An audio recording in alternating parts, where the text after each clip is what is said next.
My mom walked into my room and she was just staring at me like I was a friggin' alien sitting there. And it was 250 grand tax return.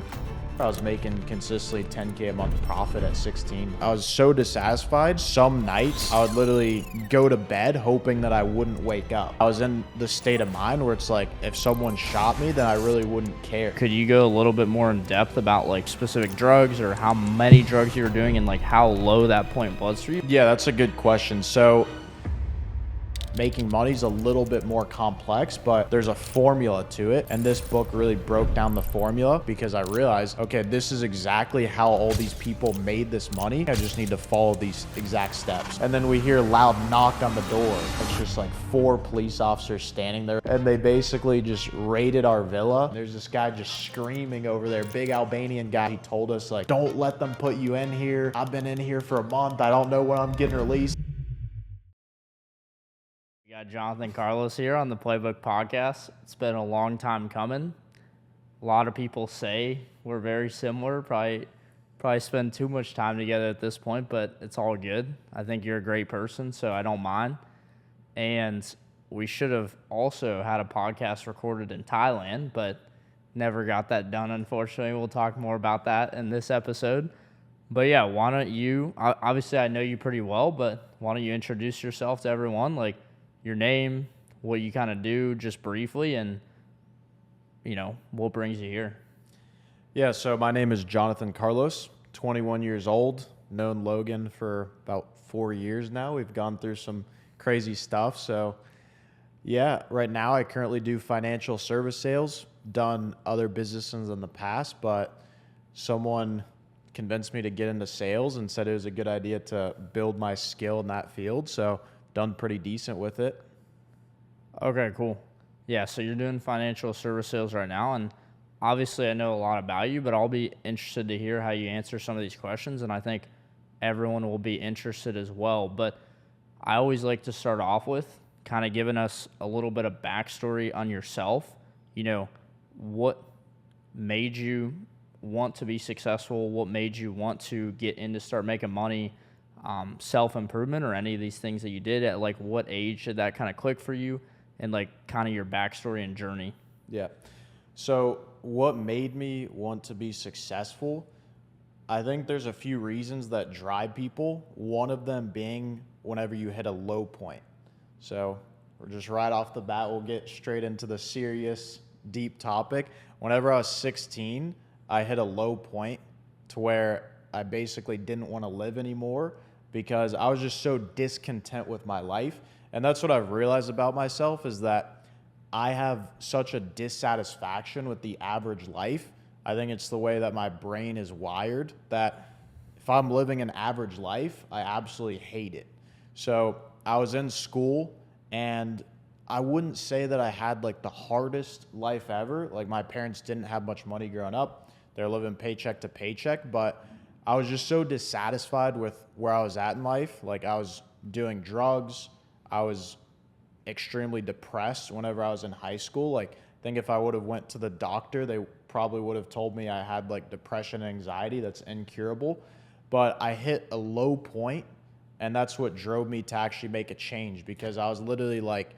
Before you continue, could you go a little bit more in depth about, like, I don't know if you want to name specific drugs, but like specific drugs or how many drugs you were doing and like how low that point was for you? Because I'm sure there's a lot of people out there at a similar low point. And I think a lot of these people, when they make $100 million or $1 billion or millions of dollars online, they don't really talk about those beginning stages as much, the foundation, the mindset, and like how you got out of that hard spot in the first place to start to gather that momentum. Could you like go a little bit more in depth about that spot that you're in? Yeah, that's a good question. So I started smoking weed whenever I was 13. Luckily, I didn't go too far on the extreme where I was doing like heroin or anything crazy, but I was smoking weed. I had done Xanax before, and it was mainly just weed, and I was going to start venturing into other drugs, but luckily I was able to catch myself before I went too far in that direction. But the low point that I was at, like, I literally hated my life. And I'm sure there's some people out there that can relate to that, where every aspect of it I absolutely hated. Like, I wasn't in shape. I was super skinny. I wasn't respected the way that I wanted to be respected. I just didn't have the life that I wanted in any way. And I was so dissatisfied to where some nights I would literally go to bed hoping that I wouldn't wake up. Like I was just hoping that I wouldn't be alive anymore. And I was in the state of mind where it's like, if someone shot me, then I really wouldn't care. Like that's what I wanted. But I did grow up pretty religious. So even though at the time I kind of strayed away, I still had that in the back of my head where if I off myself, then I'm going to go to hell. So that's kind of what kept me from doing that. And at that point, there's literally no other direction to go. And that's what I'm saying. I think some people genuinely need to hit a low point in order to actually change, because I didn't have anywhere else to go. It's like, okay, this is where I'm at in life. I hate my life. I can't end it. So I got to do something about it. And that's really what sparked that in my head, that I need to start improving my life. So really it was just multiple things at once. Like first thing, I was just very insecure about my body. So I was like, okay, let me start going to the gym. So I started training at the gym consistently. And I remember the first little bit of progress that I had. Like I was still super skinny, but I started gaining just a little bit of muscle, a few pounds of muscle. And that made me very happy and obsessed, because I've always had a very obsessive personality. And I started going hard at the gym. Well, before you go too much into like what you started doing to kind of make that change, so you were doing the drugs, the weed, the things like that, like what a lot of people do. But what, aside from like the religion and not wanting to literally kill yourself, like what made you even want to kind of go the other direction? Like why didn't you just keep smoking weed and just keep going down that path? Like I don't know if you come from a family necessarily of successful people where you had like mentors, maybe you looked up to them, or you were completely going against what people in your family had done before, but like what made you even want to go that way instead of just staying the way that you were going? Extreme dissatisfaction. Like I said, I was so uncomfortable in my situation. It's like if you put your hand on a hot stove, if it's somewhat warm, you can keep your hand on it. But if it's so hot, your fingers are literally about to burn, you're going to take it off. I was so dissatisfied with my position that I literally had to do something. So you felt like you were so dissatisfied that it was either you kill yourself and just be done completely or figure it out. But you couldn't kill yourself because you're religious and you felt like you were going to go to hell. So there was only one option essentially. Exactly. Okay. Yeah. And being in that spot to where I hated my life so much, that's what drove me to take action. But I have a very obsessive personality to where once I do something, I have to do it to the fullest extent. So whenever I started actually going to the gym, getting results there, it made me obsessed in that realm. And then from there, I just fell into self-improvement. I was reading books, listening to podcasts, and there's one book in particular that really changed my mindset completely when it came to making money, which was Think and Grow Rich. And that's really the thing that sparked the whole self-improvement and online business and making money, because I hated school, so I knew I needed to figure out a way to make money. So that's one thing as well, is people always talk about the idea of I don't know where to start. Thing is, no one knows where to start. I didn't have a mentor at first, but I just wanted to change so badly that I was literally looking everywhere. I was going through YouTube, I was asking people, I was reading books, literally doing whatever, and that's how I figured out what books to read and just tried a ton of different businesses. At what age did you start to go down that path of like self-improvement? Like I know that you said you were doing drugs and you were in a bad spot in high school at about 16 years old. So that was like sophomore year of high school. So like how long then after that did you start to like make that change? And also I know that you said you had obsessive personality. Were there any like examples of that or anything, experiences that you had early on in your life that made you feel that way or gave you that idea that you had an obsessive personality? Like what made you feel like that? Yeah, so to answer the first question, when was it? It was whenever I was 16. That's really whenever it began, where I was absolutely obsessed with making that change. And that's whenever I could remember that initial like just pivotal change to where I had to change everything, that's when it happened. My sophomore year. And then what makes me know that I have a obsessive personality is because, I mean, several things. I know you know this very well. Whenever I was younger, about 10 years old, there's this game called Clash of Clans. And I remember that whenever I got into this, I was so obsessed with it. I was literally playing for probably 14 hours a day, like from the moment that I woke up until the moment that I'd go to sleep. I was so obsessed that whenever I would shower, there's a feature in the game where if you log off, your village can get raided. I'd literally put my iPad in a Ziploc bag while I was showering so I could tap and keep myself online so that my base doesn't get raided. And I actually made it to top 200 in the world at like 10 years old. Yeah, I mean, that's pretty crazy. I know we've talked about it a little bit before, but I think I remember seeing your base because I was also obsessed with playing Clash of Clans. Johnny C444 because you were in the top clan North 44 because Jorge Yao, if anyone played Clash of Clans, OG back in the day, they knew this guy who's like a software engineer in San Francisco. And he was actually spending like his entire $600K a year annual salary on this game to stay number one. And I saw somebody that had like a town hall, I believe 7 or 8 in this clan that was top in the world. And I was like, who is this guy with like this like base that's like not, because the town hall 10 was the highest, or 9 or 10, and someone was purposely a 7 or 8, also top ranked in the world. And I was like, I don't know who this is. And funny enough, it ended up being you. Like I met you, you know, like almost a decade after that. But that's pretty crazy. Like, why did you stay at Town Hall 7 or 8 when the max was like higher? I just kind of decided to stay there because I wanted to be like number one at that town hall. Like I saw this one clan where it's just a ton of Town Hall 7s that are doing what's called trophy pushing. And they're just staying at Town Hall 7 and trying to max it out because, like you said, Town Hall 9, I think at the time, was the highest town hall. So I'd stay at Town Hall 7, and I just push the absolute max, like top 200 clan, and I just decided to stay at that town hall because whenever I'd go in the global chat, everyone was like, what the heck, you're Town Hall 7? But yeah, and it's funny because when you go in the global chat as like a lower town hall with a higher trophy count, I feel like a lot of people felt like they could recruit you because they felt, oh, this guy has a lower town hall, we can recruit him. But it was just you trying to be different and trying to be unique. And I don't think anyone was recruiting you. You're in the top clan at the time. So, no, that's good. I think it's good for people to understand that, like, you know, early on in your life, you did have that obsessive personality.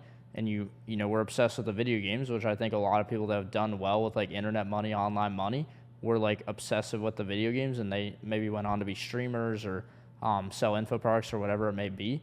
And so you had that hard time. And I know you said you had no mentors in the beginning, and it was just books and things like that. But like, I guess, were you just trying to find anything you could? Like, how did you even know what books to read? If you didn't have anyone mentoring you or you didn't have anyone to look to, like how did you even figure out what information to look for to start improving your life? yeah, and that's what I was saying about people always being like, oh, I don't know where to start or I don't know what book to read.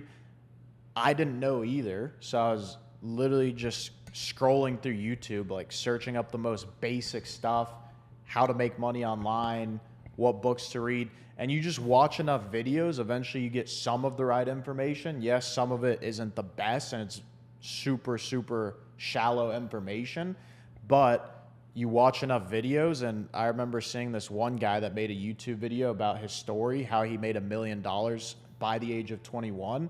And he talked about how whenever he first started out, he actually had a mentor that recommended that he starts reading books. The first book that his mentor recommended him to read was Rich Dad, Poor Dad. So I think that's where like everyone starts whenever it comes to making money. So that was also one of the first books that I read. And then I also, from there and doing more research, came across that book, Think and Grow Rich. And that was the book that really changed it because that actually made me change my subconscious mind and actually change my habits on a deep level. I see. So, yeah, you're in a tough spot up until about 16. and then it got so bad that you wanted to make a change, and you just started kind of watching YouTube videos, trying to find any information online that you could. You found Rich Dad Poor Dad, which is funny because, our friend Raven, he started with the same book. Yeah. My parents, they recommended that book to me. To be fair, like my dad, like kind of, help with the money and the ideas and stuff at first, but that book is really a game changer. Like that book's a great book. So from there, you found the Think and Grow Rich book, and like, I want to ask you, like, why do you feel like Think and Grow Rich, specifically that book? I'm sure you've read a lot of books at this point. Like, why do you feel like that book was so pivotal, so important to your kind of journey? Because that shifted what I now know, my subconscious mind. Like, I had all this programming from whenever I grew up. It's like you see the habits of people that you grew up, your parents, your family, they might act a little bit scarce around money, and you pick up those habits and you view money the same way as them. But Think and Grow Rich, that actually made me realize that making money, there's a process to it, and there's actually a science behind it. And it's like anything in life, going to the gym, people know how to get in shape. There's some people that are better than others, but you eat food and you lift weights. And making money is a little bit more complex, but there's a formula to it. And this book really broke down the formula. And it built my burning desire to make money. Like it really made me tap into why I wanted to make money, and it made me obsessed because it actually gave me a clear path of how to make money. And I was just so obsessed with it after I read that book, because I realized, okay, this is exactly how all these people made this money. I can do the same thing. I just need to follow these exact steps. So it sounds like for you, it started with the burning desire, which that book talks about. But also, I think you said something really important there about the subconscious. What are your ideas around mindset? Like, how important is that to success? And how can people, like, understand that and, like, use that to help them in their journey? It's literally the number one thing. And I know it's cliche. Everyone talks about that, mindset is everything. But it genuinely is, because if you can fix your mindset and actually be obsessed, like I said, you'll find a way to do it. Even if you don't know how, you'll find out how to do it. You just need to know why you want to do it, and you need to hold that in your mind, because your energy is going to go wherever you're focused on. So if all you can think about all day is how to make money, you're going to look at YouTube, how to make money. You're going to research business models all day. You're going to try stuff, and eventually you're going to get there. But it's about actually having that program in your head where that's all you think about. Because if all you think about all day is where I was at, smoking weed, like hating my life, going to school, just stuck in that hamster wheel, you're not going to get anywhere. But once I actually built a burning desire, why I wanted to get rich, then I was obsessed, and that's all I thought about. So everything I did was centered around that. And your subconscious mind is so important because it dictates your actions. So what you think frequently obviously dictates your actions, and then your actions, of course, is what's gonna create your reality. So your current reality is just an accumulation of your past thoughts. Because if you're constantly thinking about making money, trying different businesses, eventually you're going to have that success. I believe the same thing, that mindset's absolutely so important, because I think a lot of people skip over that and they think it's like woo-woo, like things like that. And actually, we found that like women are a lot more in touch with their emotions, and they understand energy and all these different things at a much higher level, whereas guys, they really just aren't. They're more like go out there, just kind of brute force at things like that. But you need both. You need the tactics, you need the action, but you also need the inner work. And so it's good that you got that strong foundation in the beginning. So, you're reading the books, you had the mindset good, you had the burning desire. Like, what did you end up working on from there? Like, I know you were hitting the gym and things like that, but what kind of happened after that? Like, what were you working on? Yeah, so as soon as I decided to pursue actually making money, I started a few different businesses. I mean, it's the same story as most entrepreneurs. I think some people hit it right the first time, which is amazing, but most of the time you're not. And that's something that people need to understand, is that you're going to have to try and fail more times than the average person even tries if you want to end up on a successful business. So I tried a few different business models at the time. Drop shipping was very popular. So that's one thing I had my mind set on, was doing some sort of e-commerce. But at the time, Pokemon cards were becoming super popular. Logan Paul was posting it. I was like, okay, if I can try reselling it, that's probably going to be the easiest business model. So I created a business plan on how I was going to go to Facebook Marketplace or different marketplaces and just resell Pokemon cards. So I was going to find people just selling old Pokemon cards at a garage sale. And then if there's one in the collection that I saw that's worth a decent amount of money, I was just going to send it off to go get graded and then resell. So basically that was like the first thing that I had my mindset on, was reselling Pokemon cards. But I found out with COVID, the shipping times took like 3 months to go and get graded. So wasn't able to do that. And then after that, I tried my own Shopify store, which I worked on it for maybe a week, and then I didn't know how to do ads or anything, so I kind of just gave up on that. And that's also another thing that a lot of people make a huge mistake of, is not giving stuff enough time.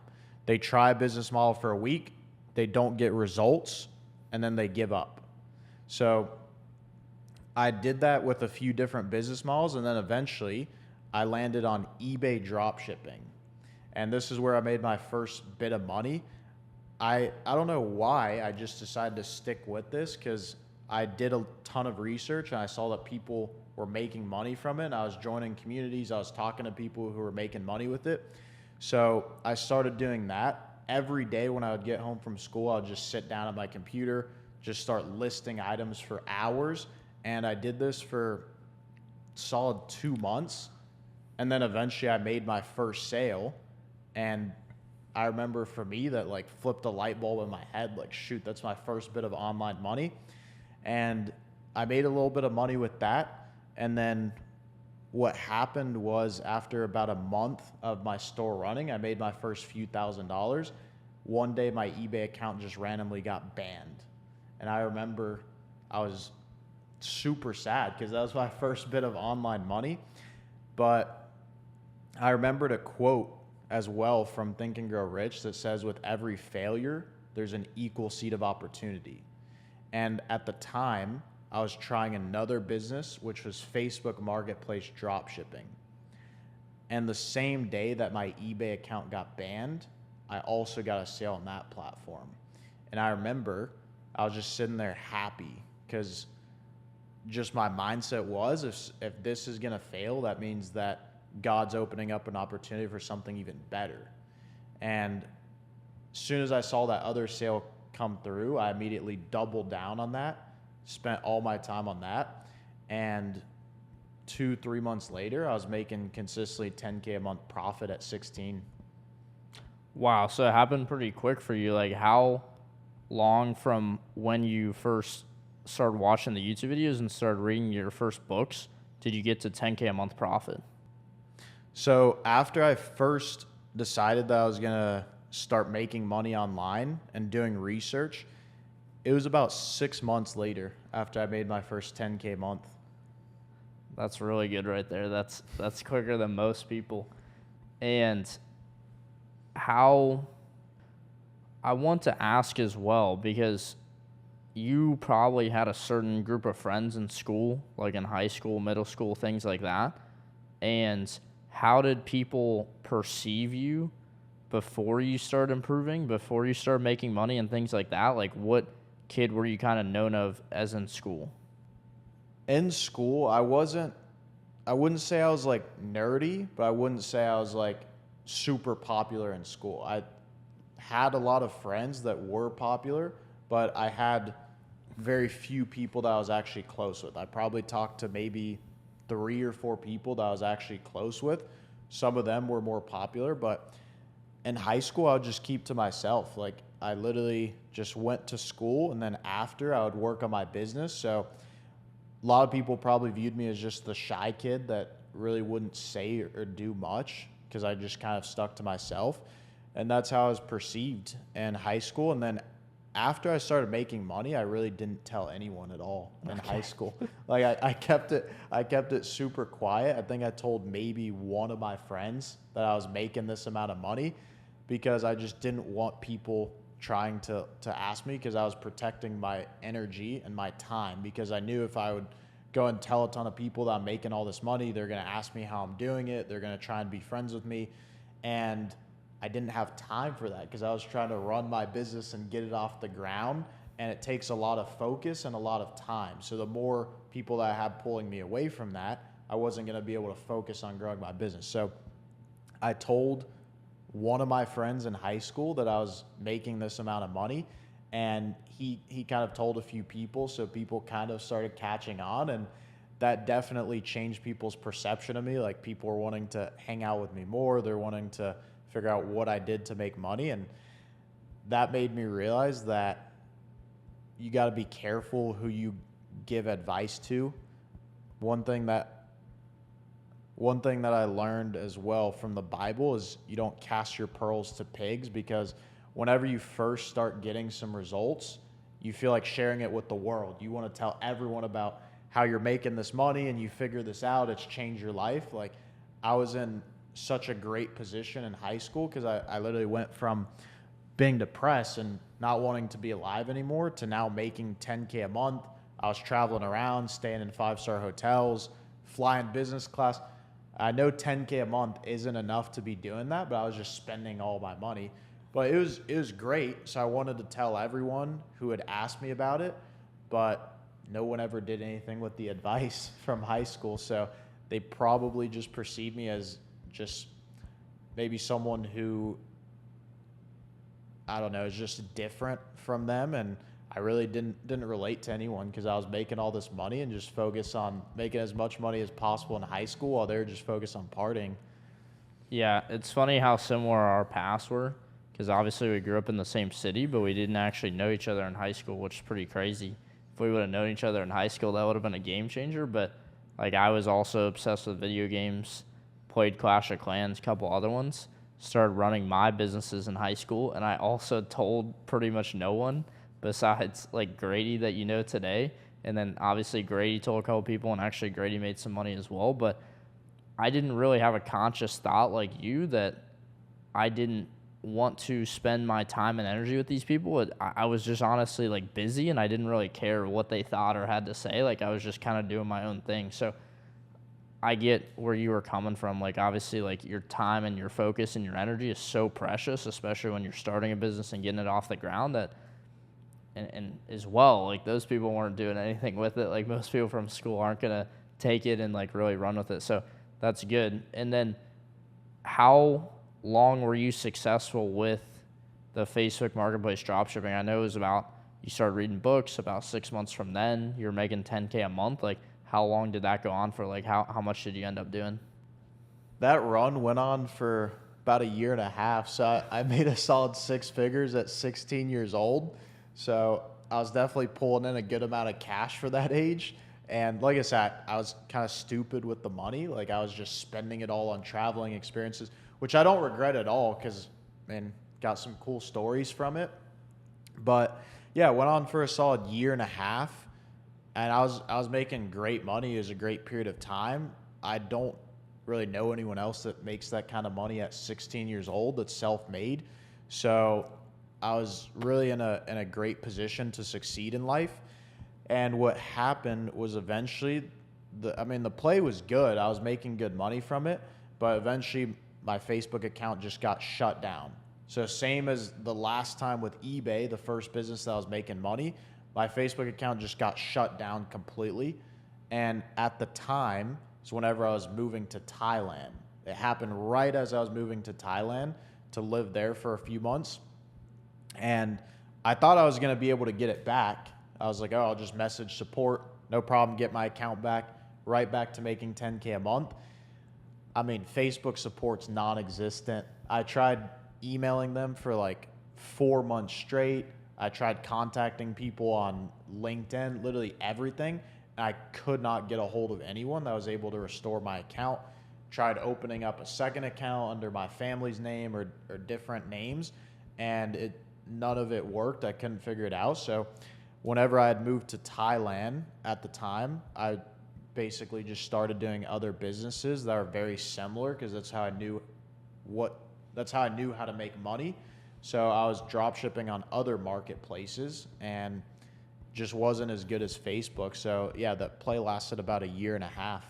We'll backtrack a little bit to moving to Thailand because that's actually, I'm pretty sure, when our paths crossed.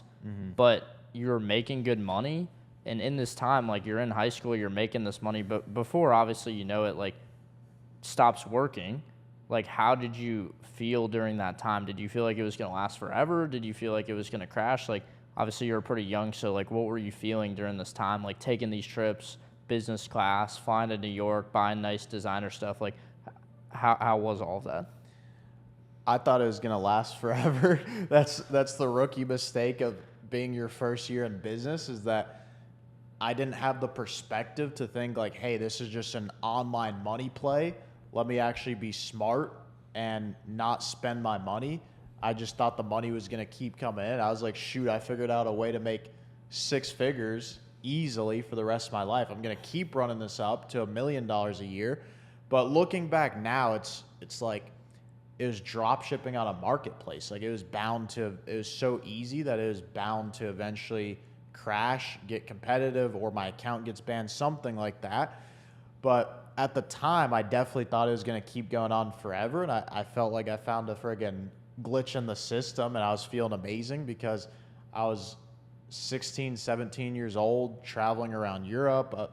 I remember just random weekends whenever I was in school, like, I just didn't feel like being in Houston. So I was like, okay, let me book a hotel suite in New York, fly over there first class, stay for the weekend, and work over there.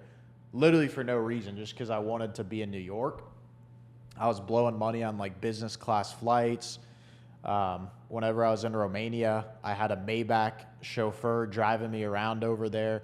So I was living it up. I had some great experiences, but I was basically spending all of the money that I was making because I was just consistently making it. I never thought it was going to go away. So it's like, imagine you're 16 years old and you just think that no matter what, guaranteed minimum 10,000, 15,000 is going to come in every month. Why would you not go and spend and have a good experience? Well, did you grow up around a lot of wealth?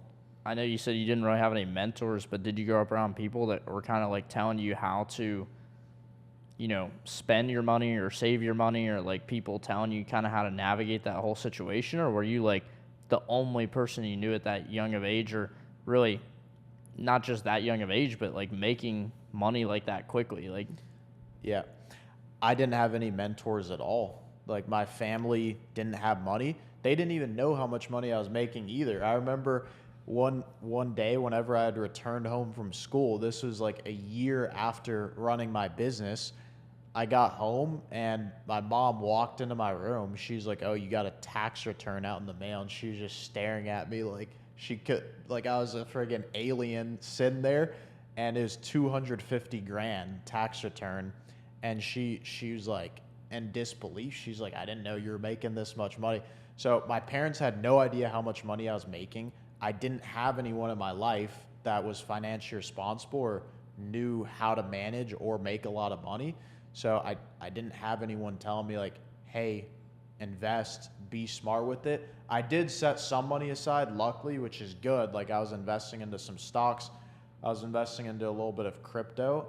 Some of it was gambling on like shit coins. So I lost quite a bit of money doing that as well. But yeah, I didn't have anyone advising me to really save and invest all my money. So I was just spending. okay, and you kind of spoiled it saying that you moved to Thailand, but like, you're in school, you're making money, like, you don't really have anyone around you to tell you how to spend it, save it, navigate it. Like, you're kind of just in flow state. You're just going. Yep. Like, I know the traditional path was to go to college, obviously. Were you thinking about going to college? Were you dead set on not going? Like, what were you thinking about doing as you kind of went on? There's absolutely no thought in my mind of going to college. I remember this was before I was making any sort of money. It was also sophomore year, like whenever I had first started thinking about making money and improving all this stuff. I remember I went to my parents' room because they were kind of wondering what I plan on doing with my life. And I told them I'm not going to college. Like, I absolutely hate school. There's no way I could do another 4 years of this. And they just looked at me super disappointed. And they're like, oh, well, what are you going to do? I was like, I don't know. I'll figure it out. And that's exactly what I did. I figured it out, started making money. That's good. Were your parents supportive of you when you started, like, going to the gym and reading books and trying to make money, or did they really just not know? Like, what was, like, your family and friends' kind of thoughts on all that? Did they look at you differently afterwards? Yeah, I mean, my parents were never not supportive. I just kind of did my own thing. Like, they were going through some stuff at the time during that period, like a lot of problems kind of going on with my family at the time. So my dad, even though I lived with him, like, I just didn't really talk much with him. Like, that wasn't like a big part of my life.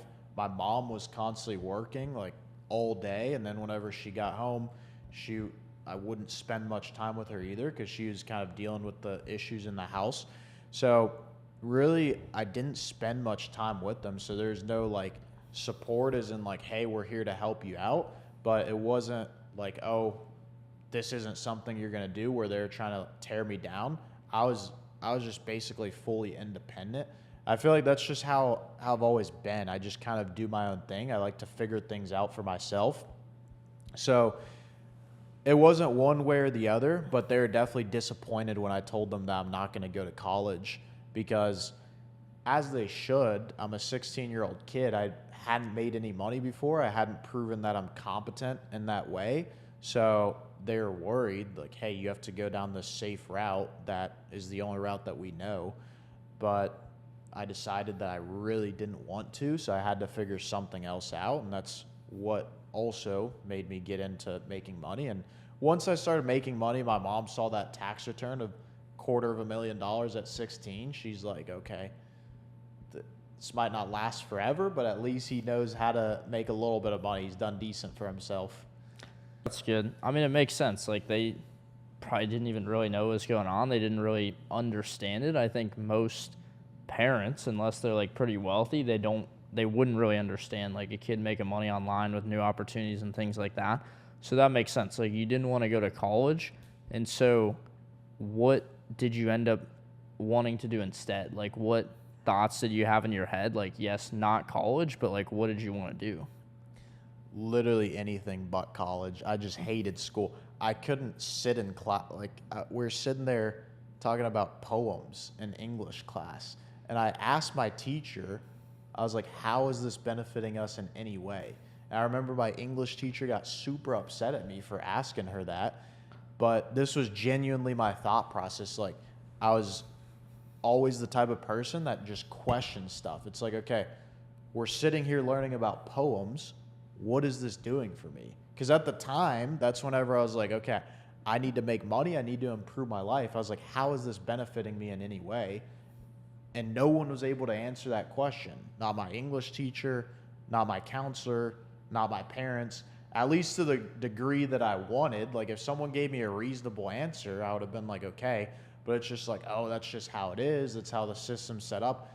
It's like, okay, so why am I just going to stand in line like a good boy and just go through this whenever it makes absolutely no sense? Well, to be fair, you probably were a good boy at the time, so Okay, buddy.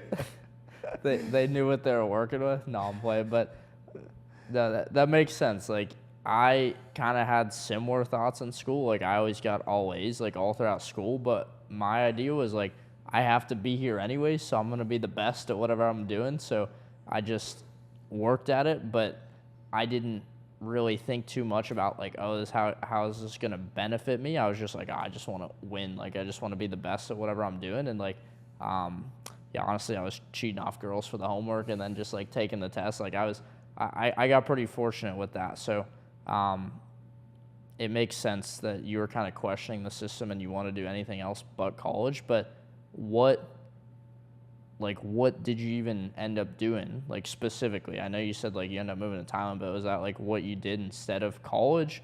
And also, did you graduate high school? Like, what kind of happened there?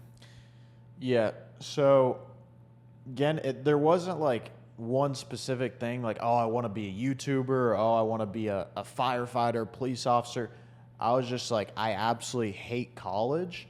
I'm willing to figure out any way to generate money that's outside of college. Okay. And I didn't obviously want to work like a normal job where it's like I'm clocking in at the office, because that's what I hated. I hated feeling confined and restricted and having to like fall in line and basically just take orders. Like I hated that idea, and that's why I was like, there's absolutely no way I'm going to school for another 4 years.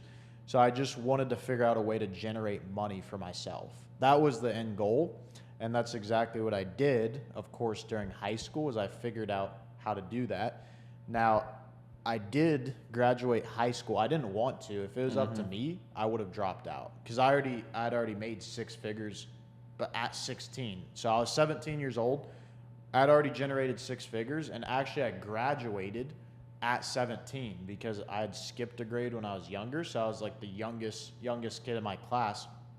So if it were up to me, I would have dropped out. But it was my mom that was like absolutely pressing me about finishing high school.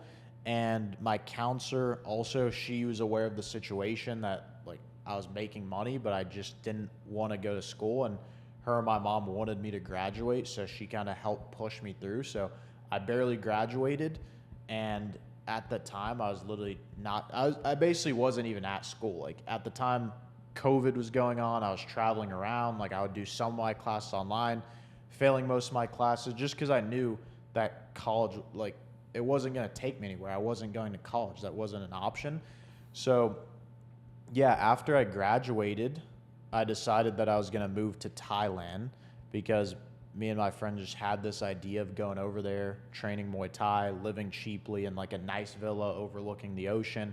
And it's like, why not? We're making money online. We might as well. So yeah, that's what I had planned after college, was moving to Thailand and just training over there. And then after that, just figuring out what my next step would be. That's good. And at this time, did you still not know anyone kind of in your same space, or did you end up joining, like meeting people online or any groups or anything like that, or were you still like on your own? Yeah, so it's funny because there's a meme that I see on Instagram. It's like, you wanted to get rich with your day ones, but instead it's some random guy that you met in Discord. And I feel like that's how it is for a lot of entrepreneurs online, is like you got to meet people in like these weird communities, just because it's so odd to be a young kid, like 16, 17 years old, dedicating your life to making money and actually making it work online. So actually one of my good friends from high school, since I didn't have anyone that was making money with me, I literally tried to get anyone who I was actually close to and cared about, I tried helping them all make money, because I was like, look, it's cool, I'm making all this money, but I'm going on these trips by myself. Like I'm just traveling to a random city, flying first class, staying in a 5-star hotel. It's cool, but it's like, it's not that interesting. I'm just by myself. Let me try and teach my friends how to make money as well. But none of them wanted to, or at least they said they wanted to, but then wouldn't take any action. Like they literally had a guy right there trying to help them do everything for free, and they just weren't taking action on it. But one of my friends that actually had a similar mindset, I started helping him out, and he actually did something with it and making money. So me and him actually got to travel around, and he was the only person that I knew at the time that was actually making money, because I helped him out with the same business that I was doing. And then at the time, because I wanted to get around more people that are also young and have the same mindset, I did invest into like communities and groups. So there's one in specific called GCC. I was actually 17 years old. I spent, I think it was $4,000 to get into GCC. And it was basically just a community of other people who paid that money to get in. It was created by Iman Gaji, and he actually did a great job of bringing a ton of high-level people together. And that's how I met you, because you reached out to me in there, and you saw that I was also in Houston. So, yeah, that's where I met a lot of my good friends today, is from some sort of online community. Yeah, exactly. And that is how we met. And at the time, like in my school, like I didn't have anyone doing the internet stuff. Like I guess I knew people maybe in like online, like other states, other countries and stuff doing it, but it was the same thing for me. Like I was trying to get around more people like that, and I did see that you were in Houston. I was like, no way, there's another person in Houston doing this, and you seemed successful at the time. I think your intro was a little bit ridiculous, and I was trying to figure out more of what was going on. And yeah, that is how we met. You were going to the nightclub, and I actually had him as a client at the time. And I said, hey, like, nice to meet you. And you just walked right past me and didn't really talk to me. I was like, no way, this guy's going to do this. So anyways, from there, we started talking. And obviously, you said you wanted to move to Thailand and do kind of the online thing there. So what could you explain more about, like, what happened with that? Like, you going out there and, like, what happened in Thailand? Yeah, so me and my friend had this plan to go to Thailand for months. And right at the time, like I said, when I was moving to Thailand is whenever my Facebook account got completely shut down. So I wasn't bringing any cash. But at the time, I mean, like you said, I was just in flow state. I was like, you know what? It doesn't matter. I'm just going to make it work. Even if I have to pay for rent, have to pay for all this stuff, I'm just going to go over there and figure it out. It's not that big of a deal. So we pushed to move out to Thailand, even though my business had gotten shut down. And at the time, like you said, we had just met in person. That's the first time that we met in person, was whenever I was going out to a nightclub at 17. And yeah, you had them as a client. So. And I had him as a client at 18. Yeah, so that's whenever we had met, but we started talking a little bit more. And at the time, whenever me and my friend were moving out there, you were also looking to move somewhere. I think there's a couple different options, and I think it was a little bit of both. I think you kind of wanted somewhere to go, so we had kind of offered that to you, like, hey, if you want to join us out here in Thailand, we're going. I didn't know you too well at the time, so I was like, a little bit, I don't know if I fully want this guy coming, but I mean, we might as well. Like, we'll get a third person, get a nice villa. But sent it out to Thailand, and yeah, we got a nice villa. You moved out there as well. And then, I mean, we're ripping out there for a couple months training Muay Thai, but I wasn't bringing any cash. And also, since I was spending my money stupidly before that, I didn't have much cash set aside. So it's like, now we got a nice villa to pay for. I'm paying for Muay Thai training. I'm paying for food. Like, I never had expenses like that. Like, I just turned 18. I was living at my parents' house the whole time I was making money. So I wasn't actually aware of how expensive it is to live out on your own, especially the way that we're kind of spending freely. So yeah, I put myself in a little bit of a situation where I wasn't bringing in enough cash because my account got shut down. And at the time, I was like, shoot, I'm going to have to go back to the U.S. We're running out of cash here. So I was doing everything I can to, like, squeeze money out of different places, but I just couldn't hold it up. So we're basically set on moving back to the U.S. And I remember at the time, you had actually told me that one of your good friends that's being mentored by this guy who's worth 9 figures told him to get into sales.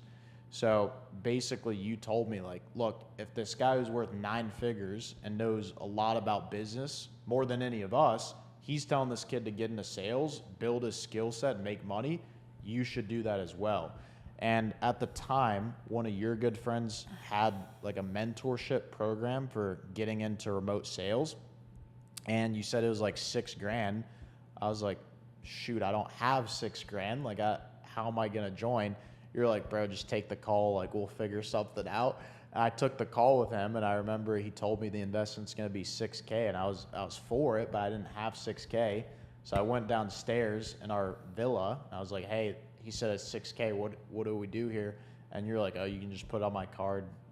You can pay it back. So you're very generous, and we put that on your card. That's what got me into sales. And yeah, basically after that, our Thailand run came to an end because we got sent to jail. Yeah, well, before we get into that, I felt the same way about you guys. I was like, I don't know if I want to move to Thailand with these guys. I'm not sure, but like I wanted to move out of my parents' house because I had traveled before, but I'd never moved out of my parents' house. So I was like, screw it, like I'll move to Thailand. I actually like got sick on the plane ride going to Koh Samui, the island we were living on, and so it was far away. Like I'd never traveled internationally, and like that was the first time living on my own was international. I think it was the same for you, and that was pretty surprising to me after your introduction in that online group of you seeming successful. I'm at this hut with you guys eating food, and you guys had like no money. I'm like, am I the only one with money around here? Like, what's going on? But it was all good. Yeah, like my friend, and you could name, he's mentored by Alex Hermosi, Jacob. He kind of had the same deal, and I think it's for a lot of young people. They're trying to do all these plays. They're trying to make money online. They're trying to be successful, but they're building off of a weak foundation with no skill sets. And that's essentially what I told you is like, you kind of got lucky you off a natural talent, but you have no real skill sets. You don't really have a real business. So, get into sales and start building that skill. And to this day, I still don't know what I was thinking, loaning you the 5 or 6K or whatever it was, but it worked out for the best. I saw the potential in you. So I'm glad I was able to do that. And that's, a big part of like why I try to make money is to help people around me. Maybe a little too much sometimes, but yeah, kind of go into like why you went to jail and like what happened with that.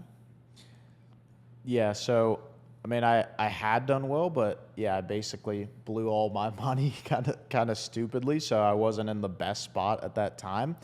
But yeah, I mean, I wish we had a much crazier story whenever it came to going to jail. Like I wish it was like, oh, we got in trouble with like a Thailand gang or something, or oh, we had to, get rid of some sort of problem.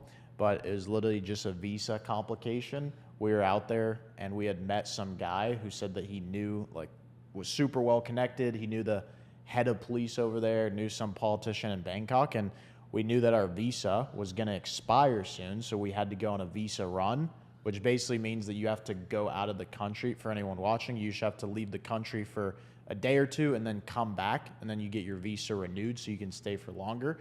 But this guy was like, oh, you don't need to worry about it. Like, if anything happens, like, I got you.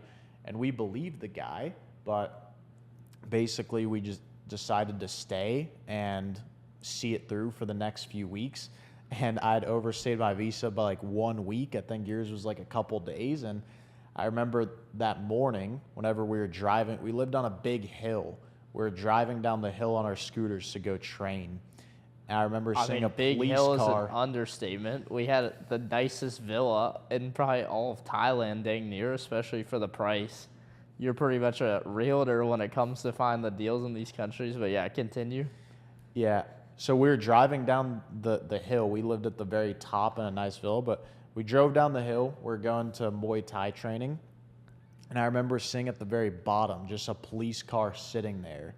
And it was weird because our whole 2.5 months there, we didn't see a single police car just parked up there, which is a little bit weird, but I didn't think much of it. Went about our day. We went and trained Muay Thai. We went and ate. And then on our way back, we go up, and I remember we parked our bikes, went into the villa, and we were literally sitting on the living room couch just talking. Same way we are right now. We're just overlooking the ocean view, just talking. And then we hear a loud knock on the door. And at the time, our other roommate that we had actually moved over there with, he was in Bangkok. He had literally left that morning to Bangkok. So we're like, okay, who the heck's knocking on our door? And then you go and answer the door, and it's just like 4 police officers standing there with like a piece of paper, a picture of my passport on there. And they basically just raided our villa, told us that we're staying here illegally and that we're going to jail, we're illegal. And these guys were tight. I mean, they weren't giving us any slack. We're like, look, let us make a phone call. Like, it's a confusion, blah, blah. They were tight. They're, oh, you're here illegally. You're going to jail, blah, blah.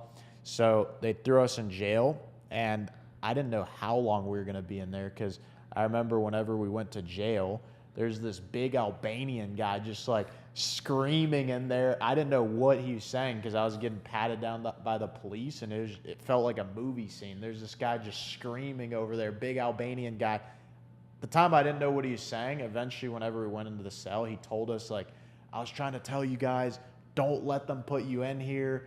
I've been in here for a month. I don't know when I'm getting released. Like, don't let them throw you in. I was like, well, shoot, that's super reassuring. But luckily, I called my entire list of people that I had met whenever I was out there in Thailand, trying to see if anyone knew someone that could help the situation.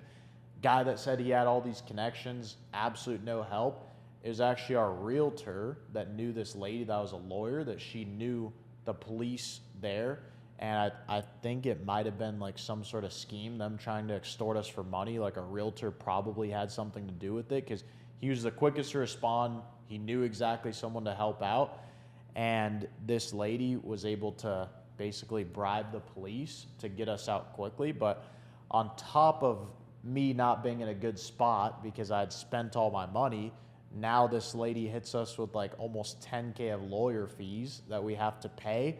And at the ATM, whenever I'm trying to get the cash out, there's like a limit, so we couldn't get any more cash out. She's like threatening to throw us back in jail after we had already stayed there. So that was a whole situation, a lot of lessons learned, but it makes for a cool story. Yeah, how did you feel like in the jail cell, and then also like trying to get the money and stuff like that, and like your parents, like how did they all feel? I mean, that was a pivotal moment as well. That was one of those things you never forget, because the biggest thing, like, we weren't in there for very long. We were in there for a couple days, but the biggest thing was the unknown. We had no idea how long we were going to be in there.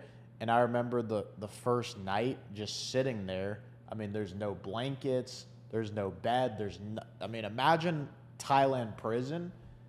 That's what it is. It's just a concrete box that you're sitting in. It's cold. There's cockroaches crawling everywhere. And just at the time, this was also a low point where, okay, I just went on this run for a year and a half of making all this money. I made a stupid decision by spending all of it. And then now I'm in a spot where my business is shut down.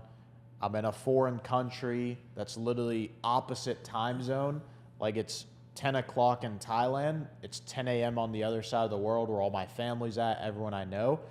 And I'm literally on the other side of the world in prison. And it's cold, and there's guys that speak a different language on the other side of the cell.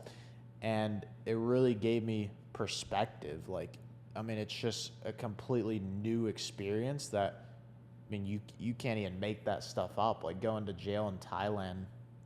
And I think for me, this was like really a test. Like, okay, you made all this money whenever you're young, but are you actually the type of person that can go through hard times like this, where like you hit another low, and are you going to keep being persistent? It's almost like a test from God. Like, do you actually deserve to be blessed like this?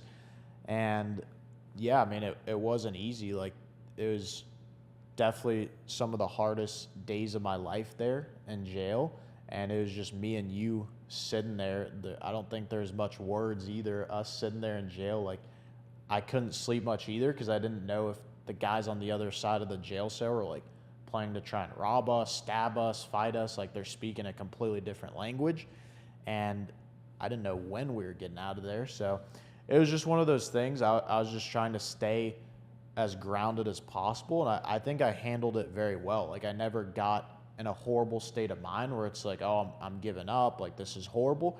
I was actually very positive, and that's because of all the stuff that I learned in my journey of making that money, that I was actually able to prove to myself, like, that I am about it. I am resilient, and it wasn't too much of a problem. Like, my parents were definitely freaking out, and that's another thing that I learned from that experience, and a big lesson was, even if I'm going through something hard, I'd rather just handle it myself. Like, there's no need to bring people that I love into it, and I'll just because I'm going to figure it out anyway. So now I realize, like, I shouldn't have even told anyone about it, because it definitely panicked my parents. They're super worried. I can only imagine they're on the other side of the world. Their kids in prison in Thailand.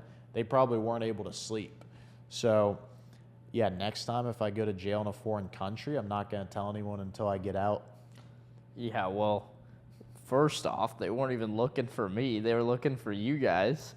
And then I just happened to have my visa 2 days expired. So, yeah, I got there in jail with you. But I think it was a good experience overall. And my dad had his bags packed. He was on the next flight to Koh Samui to get in the area because, yeah, we didn't know when we were getting out and what all was going to happen. And, I mean, you can kind of tell your perspective. Like, how did you feel once we finally got on the flight out of Thailand to Singapore and we weren't in jail? I mean, that was the absolute best airplane food I've ever eaten till this day. Because I remember in the morning, bro, they served us absolute slop. Like, we had a friggin' rough night there. We're laying on the concrete floor, no pillows, nothing. I had to use my shirt to lay my head on, just on the concrete floor.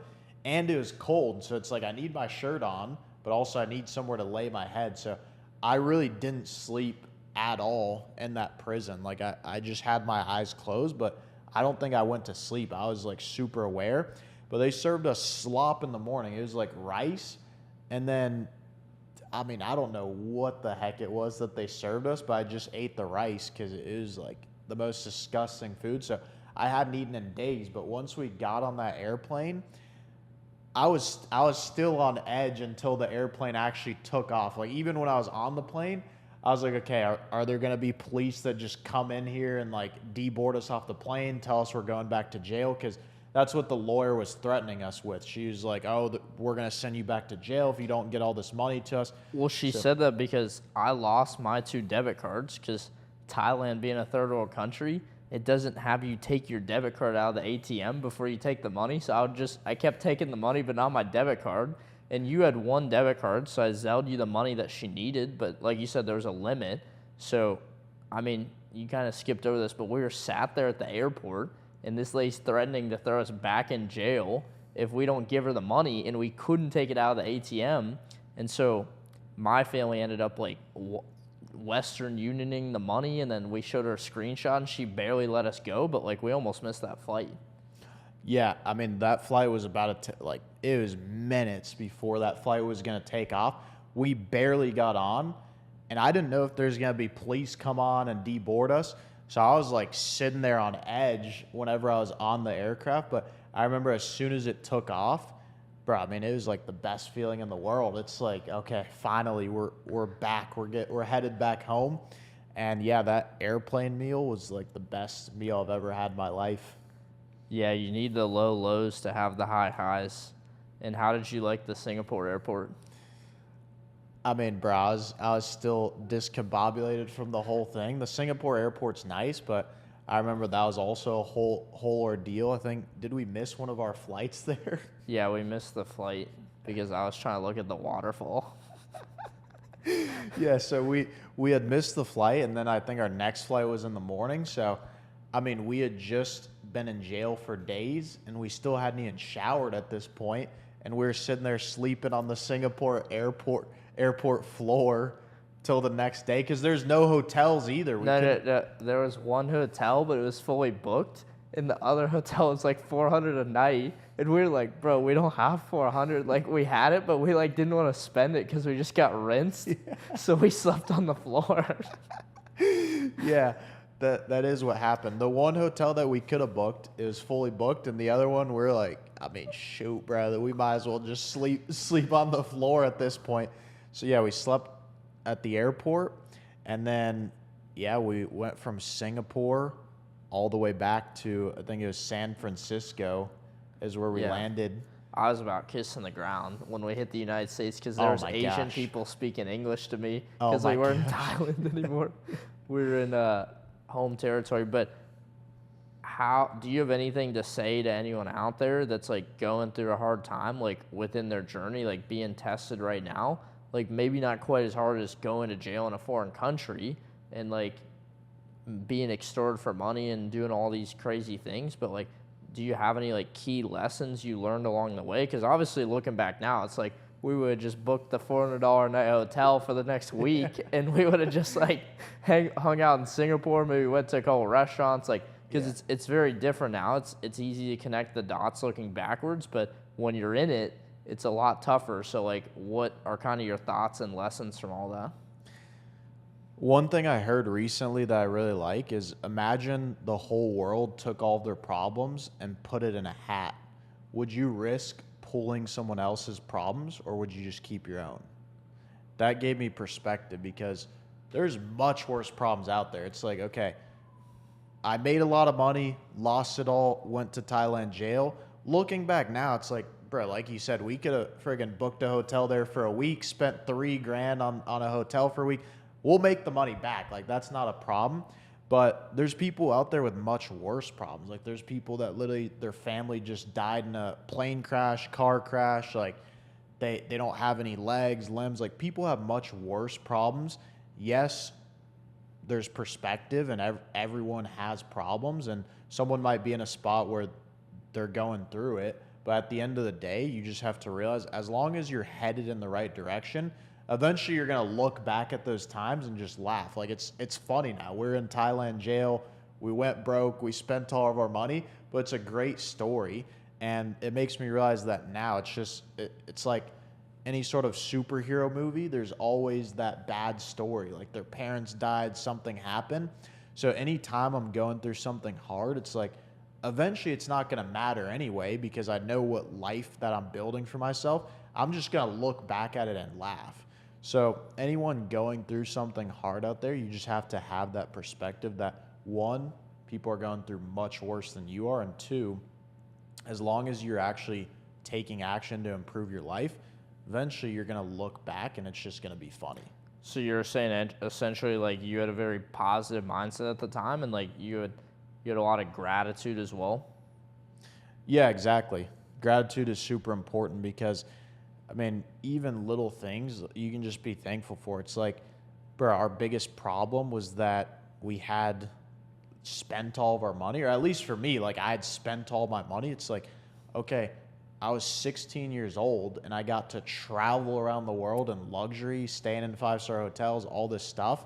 And it's like, you can't have high highs without low lows. And if I'm going to experience like the best side of life, like an experience that basically no one gets, like I don't know anyone that was 16 making that much money. If God's going to bless me and give me the ability to live this crazy life at a young age, I also need to be able to experience the worst part of life and like be resilient enough to go through it.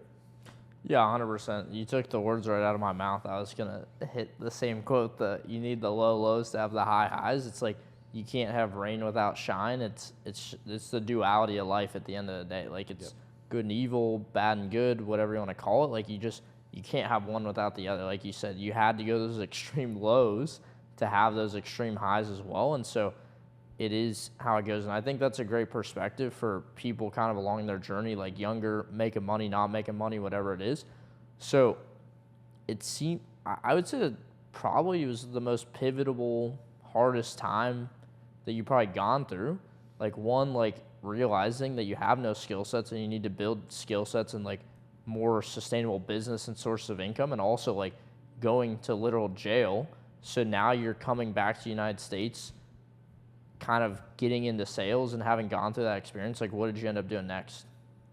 When I got back to the U.S., I knew it was just time to lock back in. Like, I had to go right back into the habits that got me to that high point in the first place. So as soon as I got back to the U.S., it was humbling as well because at this point, pretty much everyone in my life knew me as the young, successful person making all this money, this anomaly, like almost like I was just different. Like I was an alien to a lot of these people because it's like no one sees that. It's so rare for a kid to be making that much money. And then it was very humbling to have to come back to the U.S., basically tell my parents that like what happened, and I'm basically reset. Now I'm back at ground zero. And at the time, I didn't really tell too many people about the specific financial situation that I was in, but like I said, it was humbling having to go and move back with my parents because I didn't think that was something that I was going to have to ever do. But I just got right back into the routine that got me to where I was at in the first place. And just back to the basics, like, okay, now I'm in a ton of debt. Like I got to pay off my debt. So let me just lock in, work, make money. And I just did that for the next foreseeable amount of months, 5, 6, 8 months. I just locked in, built my skill set, got as good as possible at selling, paid paid off all my debt, stacked a little bit of cash, and then from there I was like, okay, now it's on to the next move. Now I need to get out of my home base again, like get out of my parents' house, go out into the world again, and that's whenever I had moved to Dallas. Mm-hmm. No, it sounds like you kind of just got right back in pocket. Like you had been through a hard time and it was humbling, but you knew what you had to do, and it was just the boring work at that point. And in hindsight, we probably should have filmed a podcast in Thailand like you wanted to because we had the equipment out there. Thankfully, we're still filming one now, and it'd be cool to like compare, but we'll record one in the future as well. But yeah, we could have done a lot differently out there. But once you moved to Dallas, like what was the reason for moving to Dallas, and what were you doing at the time, and how old were you? Yeah, so at the time I was 19 because I had moved to Thailand whenever I was 18, and then after the whole ordeal, I was just locked in for the next amount of time. So I think I was like 18, 19. Pretty sure I was 19 at the time when I moved to Dallas. That's whenever I was selling. I was doing high-ticket sales. So I was selling on an e-com offer because I had experience with e-com before. I'd actually made money from it. So that helped me with my ability to sell to these people because I'd already made money from it. And then now I'm learning the skill of high-ticket info product sales. So it was like an e-com coaching program that I was selling. And I was making like okay money, maybe like 6 to 8K a month at the time. And then also I was starting back up my other businesses. So I was doing TikTok shop because I knew how to sell on marketplaces. So that's why I started back up TikTok shop. I was making a couple grand a month from that. But then I moved to Dallas at the time because one of my good friends out there was like doing really well with this marketing agency that he had. So I was like, okay, let me get around people who are making money, like get out of my hometown. I know this kid well. Like I might as well go and move out there and just be around someone that's doing super well. Because I was just thinking about moving anyway. It's one of those things like, okay, I know I need to move somewhere. Where should I move? I didn't want to go to a city where I didn't know anyone. And at the time, I had a very few close friends. So one of my friends lived in Dallas. I decided to move out there. And that's what I was doing. I was selling the high ticket coaching program and then also doing TikTok shop. And my friend was doing this like TikTok program at the time where he posts videos of like TikTok apps and advertising them. And he had gotten me into that. So I started doing that on the side. And then eventually that was making a lot more money than I was making with my high ticket sales, as well as the TikTok shop that also got banned. So same as the last two e-com plays. But yeah, in Dallas, I was just doing the sales. And then eventually I got into like the TikTok agency play, which is where I was just posting ads. I don't think many people are going to even know about this, but TikTok had this program where these apps or companies would pay you to create ads, and then they would run them as ads, and they would pay you based on the performance. So at the time, I got it up to like 15, 20K a month. And yeah, I eventually just started doing that full time, but that started dying down a little bit as well.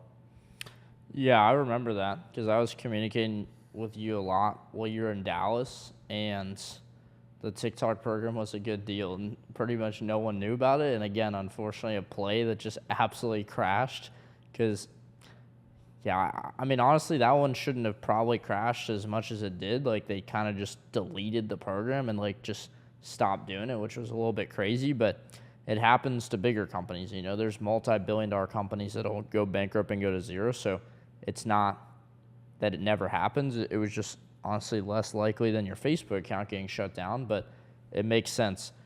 And when you were doing like the high ticket sales and things like that, was it hard? Was it easy? Like, how did you feel when you were out there in Dallas, like kind of getting back on your feet, starting to like figure things out again? So with the high ticket sales, I was never naturally a salesperson. I was always super shy, and I would say even now I like to stay to myself. I wouldn't consider myself an extroverted person, or whenever people think of like, oh, a salesperson, they're super talkative, super high energy. I was never like that. So it definitely took a lot for me to develop that skill. And I mean, I was just trying to stack cash out there and just build an actual skill set so that I always knew how to make money. So, I mean, it was okay. I was basically just living out there in Dallas, just taking my sales calls day by day and building my skill set. I mean, I wouldn't say it was like horrible. I wouldn't say it was the best. It was just kind of neutral. But I knew that I wanted to use that cash that I was getting from sales to like start another business and really make it out. So that was my mindset. And that's why I was taking the sales calls throughout the day, but also I was trying the other businesses, trying the TikTok shop, trying the TikTok agency play. But at the end of the day, it's like those little niche fly-by-night plays. That's not what you want to be doing. And I still hadn't realized it at the time. Yeah, and it's not that they can't make a lot of money. Like, you can definitely make a killing with plays, and some last longer than others. And like, everything's technically a play. It's just about how stable that play is. Like, obviously, very large construction or private equity or these larger industries that are a lot more stable, which we know a lot about now. But everything has a risk to it, and I don't think a lot of people realize that. Like, why didn't you just, like, did you ever have the thought of, like, just getting a regular job and just, like, packing it up at any time? Or, like, why did you continue to, like, try to, maybe figure out sales or figure out a new business? Like, why did you continue down that? I absolutely never thought about getting a normal job. Like, that's just never an option. I'm the type of person, I would literally rather live out on a beach in Thailand and just make like $1,000, $2,000 a month and have freedom, rather than working a normal job and not building my own thing. So that was absolutely never a thought. But it's just one of those things. I still had the same mindset where there's just no other option. Like, I need to live life a certain way. If not, I'm going to be extremely dissatisfied. Like, I think everyone has standards for themselves, and the standard that you set is going to dictate how you actually run your life. So the standard that I had for myself is I want to be traveling the world, or I need to be doing all this stuff, like living a good life, traveling the world, having freedom. So I knew that sales was a good vehicle to do that, build a skill set, make money, have a good amount of freedom, but also I can use that cash to fund other businesses. So that was my mindset while doing it, was, okay, I'm building a great skill set that I can take for other businesses, but also this isn't the absolute end. Like, I need to be doing something else. So that's why I was trying other business models as well. And how long were you in Dallas, and then where'd you go after that? So I was in Dallas for about a year, and that's whenever I was just doing sales the whole time in Dallas, pretty much, up until I started making enough money from the TikTok thing, and then I was doing that full time.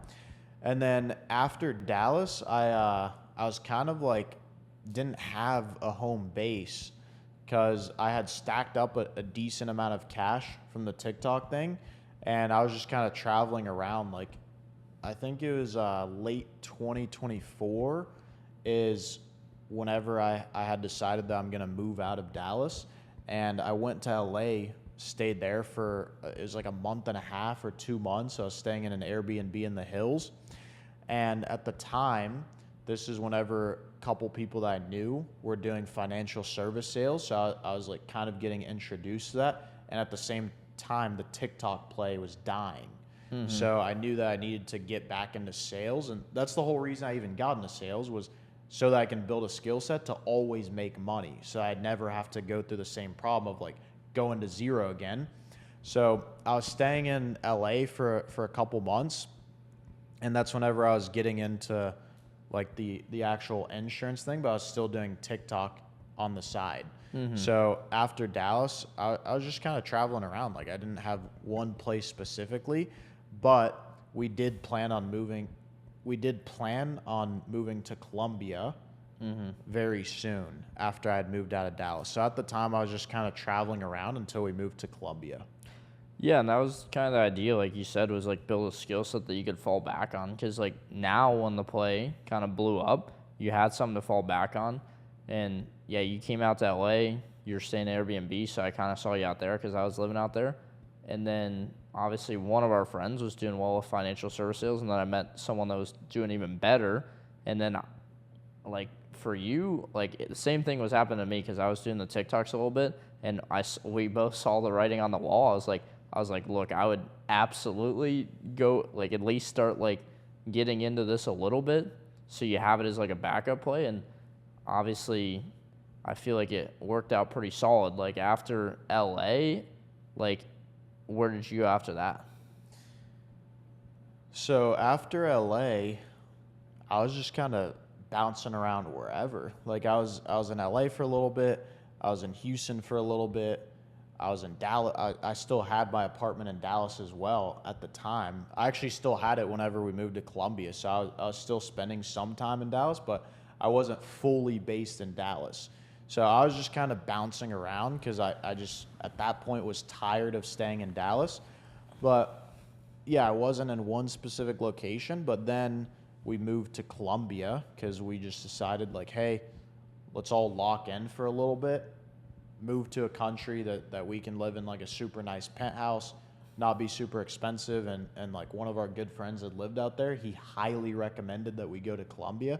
So we're like, all right, we'll try it out for a 6-month period of time, just lock in on everything in terms of business. So that's whenever we had moved out to Columbia. Okay, and then when like how was Colombia? Like how was living out there? Sheesh, I mean, Colombia's definitely an interesting place to live. I think that it's cool to go to, but eventually I got very tired of it. So, I mean, the first couple months there is basically just like living in a foreign place. Like I don't know how to explain. It just doesn't feel like home. So I was a little bit out of my comfort zone. I wasn't able to like fully focus or lock in just because it's like a new country. It's just like you have to adapt to a different world that you just don't know. So we were living in Colombia for the first couple months at this penthouse. And at the time, I was just locked in on the financial service sales, making money with that. That's whenever I was like posting a couple of YouTube videos as well, like vlogs that I'd filmed from being in LA, traveling around, stuff like that. I think I'd filmed a little bit as well on the tail end of living in Dallas. That's whenever I started posting on YouTube. So basically the plan was like locking in with sales and then start posting some YouTube videos. And yeah, I mean, I did pretty well with just the personal sales over there for the financial service sales. And I mean, we made the most of it. We got to explore around Colombia. First 3 months was like getting adjusted, picked up a little bit of Espanol over there. We were going to class over in Colombia. And then after that, we had moved into our second apartment for the next 3 months because we were planning 6 months. First 3 months was in the original penthouse. Second one, we moved into a new penthouse that was a little bit nicer as well. And I mean, really, it was just one of those things, like, just again, more life experience living in Colombia. Yeah, to say the least. Would you recommend that people move to like Colombia these days from your perspective? I know Colombia is a hot commodity for a lot of people all over the world these days. Yeah, I mean, I think that Colombia is nice. Like, I wouldn't advise against going there. Like, if you want to visit, go for 2, 3, 4 weeks. Cool. I would not live there if you're trying to make it. Like, if you're trying to actually build a business, lock in, take it seriously, I just wouldn't recommend going to Colombia. It's cool. It's like, in theory, yes, you go to a foreign country, it's cheaper.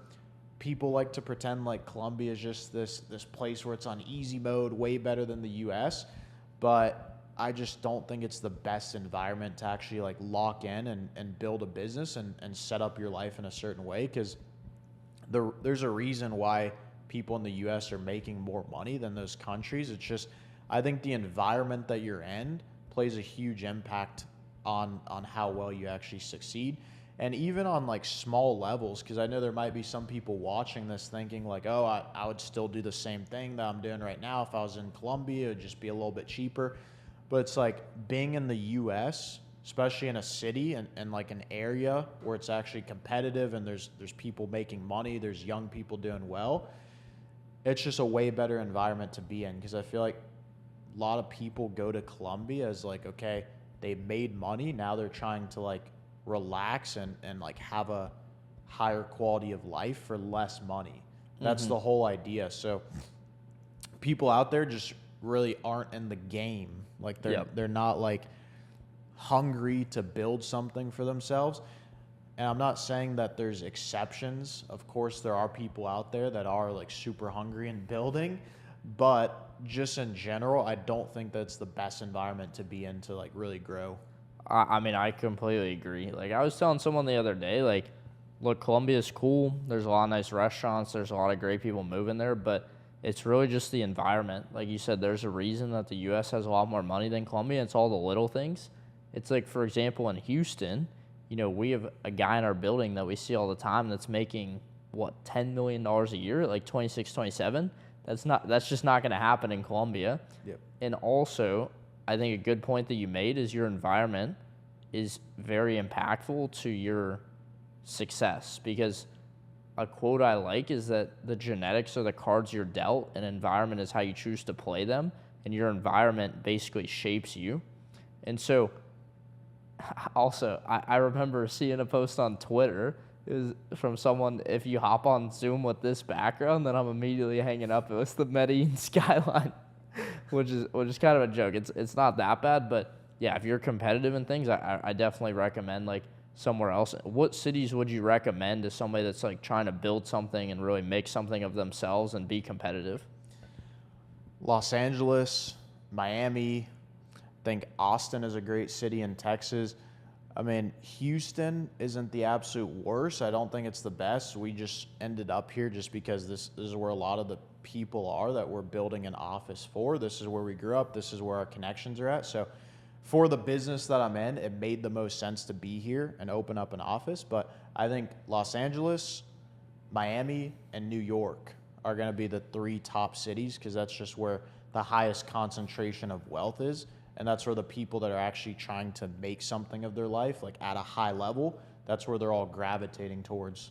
Yeah, I would agree. And like maybe some vacation spots, if you know the right people, like Cape Town stuff during the summer, Europe during the summer. And I know a lot of people in Europe are moving to Dubai, so I think Dubai outside the U.S. could be good. But I agree with those are like my favorite cities: Miami, New York, L.A. Yeah. They're super competitive, a lot of fun. And so after Colombia, it seems like you're doing the financial service sales, you're scaling that, you're doing better with it. Like, could you kind of give some more context on like how everything was going, like compared to like the other businesses you started, the other plays you're part of, things like that? Yeah, so the biggest thing with this is that I knew it's a way more stable industry, and it's a more long-term play. Because those other things, like I said, it's like, okay, Facebook Marketplace drop shipping, I'm literally just selling to people on Facebook Marketplace, super low barrier to entry. Like Facebook, if they shut my account down where I'm selling the products on, it's done. With financial services, it's been around for over 100 years. It's very stable. It's something that people need. It's something that basically everyone buys. Like any sort of insurance, IUL, annuity, like any sort of financial services, like that's something that you can sell to pretty much like half of the U.S. population. I think half of the U.S. has it. So I knew that this is something more stable. Whenever I was in Colombia, I was just focused on my own personal sales.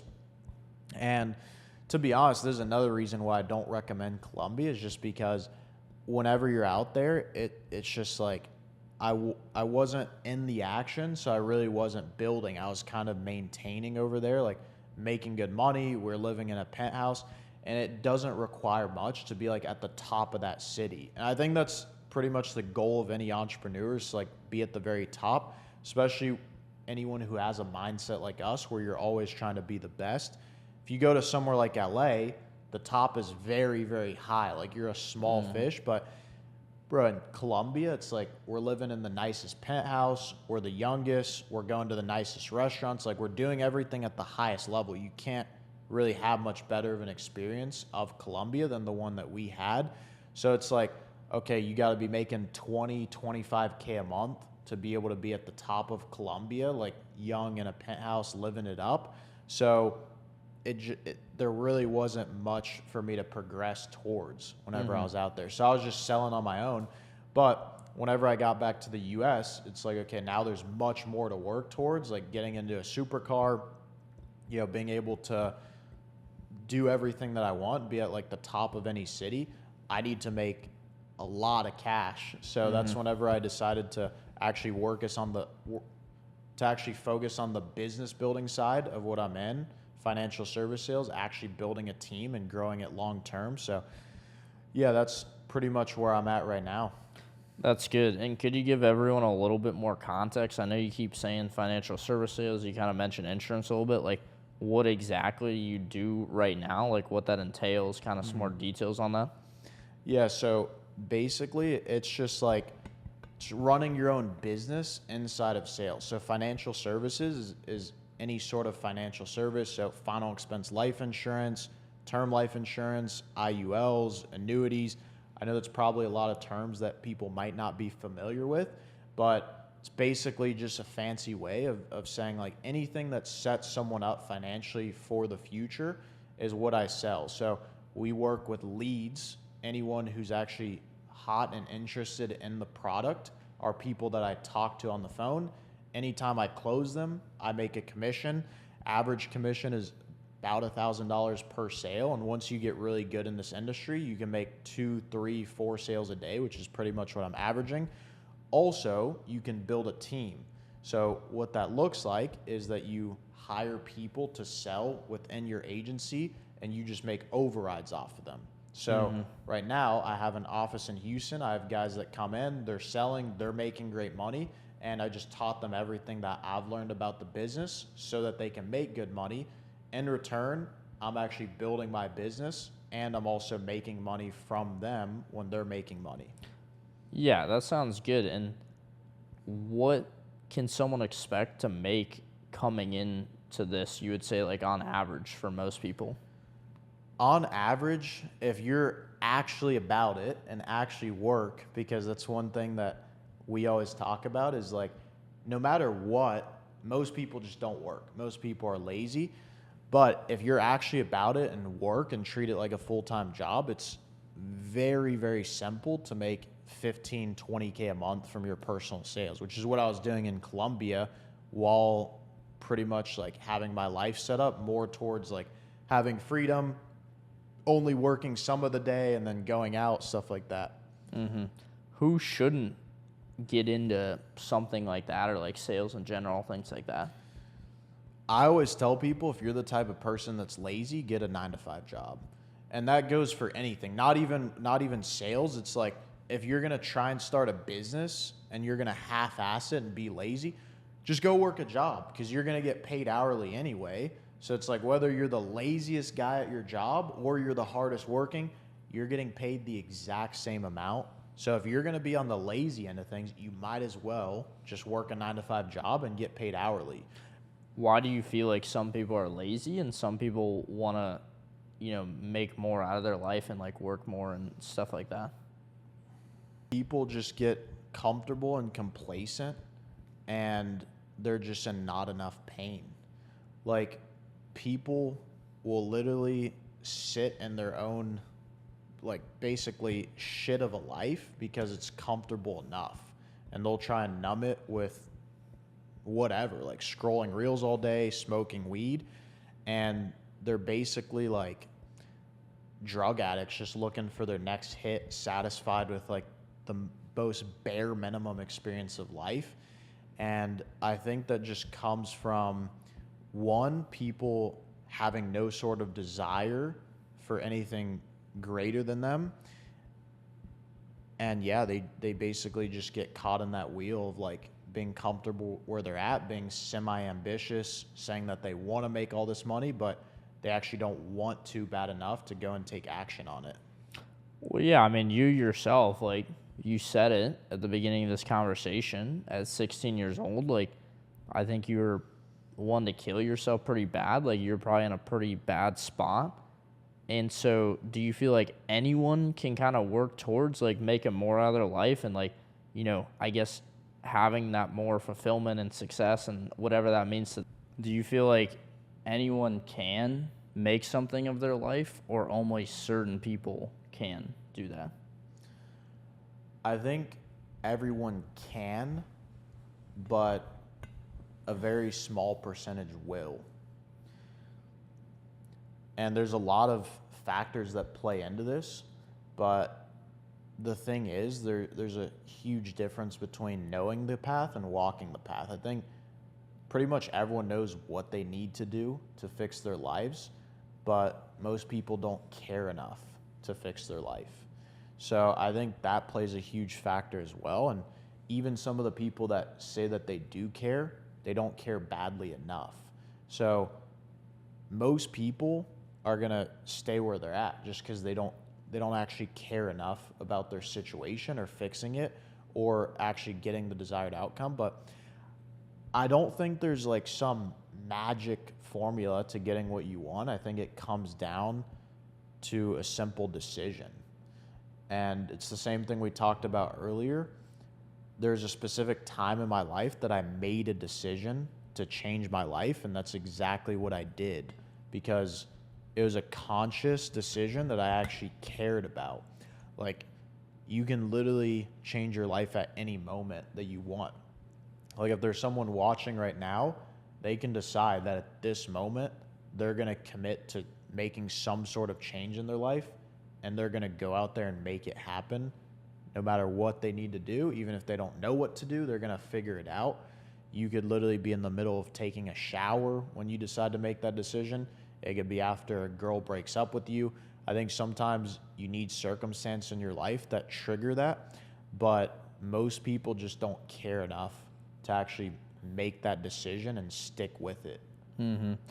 And knowing what you know now with all of these things, and obviously being a little bit older, would you change anything going back, or would you keep it all the same, still get into sales, still start those different businesses, things like that? I think the only reason someone would say they would change something is because they're not happy with where they're at in life. And I would say that I'm very grateful for where I'm at in life and the person that I am and the person that I'm becoming. So I wouldn't change anything looking back now. But there are some things that I could have done that would definitely put me in a way better situation in terms of like financial or specific aspect of my life. But at the same time, I think God has a plan for everything. I think, of course, you can have a plan. It's like Mike Tyson says, everyone has a plan until they get hit in the face. It's the same thing with life. Like at the end of the day, you can have a perfect plan. And if God decides that you're going to get thrown in jail or something random crazy happen to you, there's nothing you can do. Like that's going to happen to you. And I think at the end of the day, God's the best of planners. You just have to make the best of any situation that you're given. So I could say like, oh yes, I could have done this a little bit better and I'd be worth, 5, 10 more millions or however much money by this age if I would have made the right move. But at the end of the day, I think also there's a lot to be said about delaying stuff. I think it makes you a better person. So like, even though my path took a little bit longer than expected, I learned a lot more there. And if I would have done the perfect moves immediately, then I might not be as good of a person or know as much as I do right now. So no, I wouldn't change anything about what happened. I think that's a good answer, and I feel similarly about that. And now, with the financial service sales and things like that, like how much money are you bringing in like monthly profit? Yeah, so right now I'm bringing in about 40 to 50K a month, and that's from my personal sales as well as my team sales, but it varies monthly. Of course, some months might be higher, some months might be a little bit lower, but right now, of course, we're scaling. We just got back to the U.S., opened up the office, so yeah, we got to keep it pushing to six-figure months. And then on the path you're on right now, like where do you see it heading? Like based on, I'm sure there's like people that have done similarly, like, people that kind of help you within and things like that. Like where do you see that monthly number being a year, 2 years, 5 years from now in the same path? Yeah, so I know exactly where I'm headed because of the actions that I'm taking. Like it comes down to a science eventually. You basically know where you're going to end up. One thing I always say is people don't end up anywhere except where they're headed. And we all know people that think, oh, it's just going to work out one day. I'm just going to get my lucky break. Oh, I'm going to make this happen. but you ask them like, oh, how? Oh, I don't know. It's just going to happen. And they're not doing anything to work towards that. That's not how life works. Like, you're going to end up exactly where you're headed. And I know from my habits, my routines, and the direction that I'm headed in, exactly where I'm going to head in, because I've seen people that have done it before. And I know with this business, it's basically unlimited potential. There's people making millions of dollars a month at a similar age. And it's literally just because they did certain things at a high level. So I know as long as I keep my foot down and keep doing what I've been doing, have my personal sales at a high level, market correctly, bring the right talent on, I'm going to be making multiple six figures a month very soon, and eventually over $1 million a month. No, that's really good. And so it kind of leads into my next question, because now you're 21, like going to turn 22 when? Turn 22 in a month and a half. Getting close here. We're both getting a little bit old. But it's been a good journey so far. So like from 16, kind of deciding that to make that change, reading the book, starting on that journey initially, to now being 21, like almost 22, you essentially went from wanting to kill yourself and not having really any success, no one around you, literally nothing, to now I feel like, doing pretty solid. I feel like you're pretty happy and like improved a lot in a lot of aspects, and you just feel better about your life overall and like where you're heading. You're on a better path, you probably feel like now, and making better money than most people. 40, 50K a month is roughly about $500,000 a year, which would put you in the top 1% of earners in the United States and about the top 0.1% of earners in the entire world at 21 years old, which is pretty crazy, because that would be like 0.0001%. So you're definitely in the top echelon of people. So for anyone out there, like maybe going through a hard time, or they maybe hit like a bump along the road like you did, like going to jail or having your business crash or go to zero and things like that, like what would you recommend that they do, not only with like their mindset, but building skill sets, like what business to get into, like what kind of path should they head on? Well, first off, you just got to keep it pushing. Like you have to keep it moving, even if it's imperfect action and it's not headed in the exact perfect direction. Any action is better than no action. And if you guys don't know the story of the rain dance, you can look it up. I'm not going to go through the whole story, but basically doing something is always going to be better than doing nothing. So if you're in a situation where you're just like, you hate your life, you don't know what to do with it, you just have to do something. Like whether it's going for a run, like go hit the gym, start reading books, like do something that's going to get you in the right direction, because eventually you do enough of that, you're going to start building yourself as a person. You're going to start having an understanding of the world because of the accumulation of actually consuming the right information. Eventually it's going to become clear and you're going to know what to do. So if I can recommend a skill for anyone, it is getting into sales and learning sales, because that's a very clear way to make money. Okay, how do I start learning sales? Again, you don't need to know the exact path. Start listening to YouTube videos, how to get started with sales, how to make money online with sales. Like just start consuming information and eventually you'll start understanding. And yeah, I mean, sales is a very valuable skill set, but it doesn't have to be sales. Like if you want to learn copywriting or if you want to learn marketing, if you get good at something, people will pay you money. Yeah, 100%. But I feel like sales, like you pretty much need sales. Like you can stack other skill sets, but sales is everything. You need to have a basic understanding of sales. I think you found it, or I found it first, but I know you said it to me last. I think it's Ken Griffin. Who's worth about $50 billion, that said, if you don't like selling, get over it, because sales is everything. You sell yourself on waking up in the morning. You sell yourself on what t-shirt you put on. You sell yourself in what city you live in. You sell, everything's a sale to some extent. I know like you like saying on the calls, like if someone hangs up, that they sold you. How do you feel about that?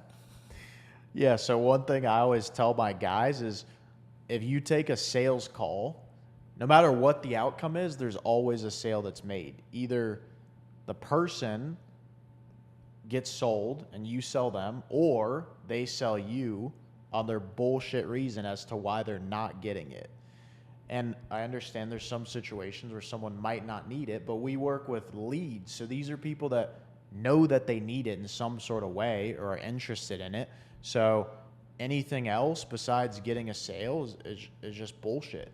And it's the exact same thing with anything in life. It's like you might have a girl that you're seeing, and it's like either you're selling her on why you're the best guy for her, or she's selling you on like whatever her bullshit reason is to do the stuff that you don't want her to do, and then you guys eventually break up or whatever. There's always a sale being made. I agree with that. It is true. There's a sale made in everything and every day with people all the time. And the people that can learn the skill set and take advantage of it can play the game to their advantage at that point. Not to the point where people are like, oh, you're selling me. It's like, because I think people also misinterpret manipulation, persuasion, or persuasion as you have good intentions and manipulation as you have bad intentions. And I don't think you really have bad intentions with anyone you talk to or you're trying to help out. There's really just no reason to like hurt people like that. But I think that's all good. And I'm glad we were able to get a podcast film here because, like you said, people are going to end up exactly where they're heading. And I see the inputs you're putting in. I see the actions you're taking, and I know where you're heading.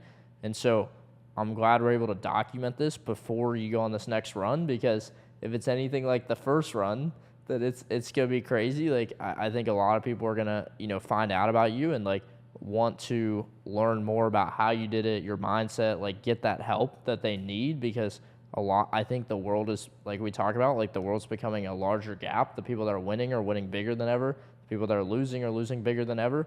And there's just a lot of people out there that aren't happy with their lives. So, from your perspective and like where you see yourself going, like what's next for you? Like, let's have you call it now so you can play it back when it does happen. Yeah, so what's next for me? I mean, first off, I've been absolutely locked in. I'm going to hit 100K a month very soon, like before the end of the year. I'm getting into a supercar very soon. I can already afford a supercar, but I'm just being more responsible than I was before, but 100% getting into a supercar soon. And then other than that, I mean, I'll say right here, not many people who actually do media talk about this because they're trying to get something out of it, but I'll just reveal our secret right now. We're posting media so that we can get something out of it, so that we can build a brand, and so that we can somehow monetize it. So that's the whole reason we're filming this podcast is, one, it's just a good asset to have if people want to look back and see like, oh, what was this guy thinking at the time whenever I am making multiple six figures a month, a little bit more well-known. People can look back on it, but also it's just an asset to have.